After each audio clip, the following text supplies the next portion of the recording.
এই যে আমাদের সম্রাট কাকু এখানে পাইপ বসাচ্ছে। দেখা বিমলটা খায় না ফের।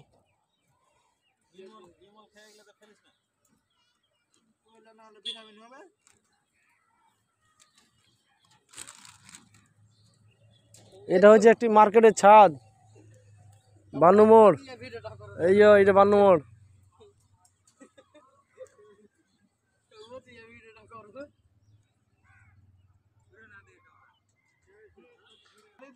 আর এটা হচ্ছে ছাদের মালিক, এই লোকটা।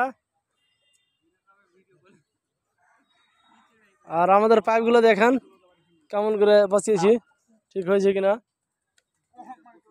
আমরা এখনো বাঁধিনি, শুধু ফেলে ফেলে রেখেছি।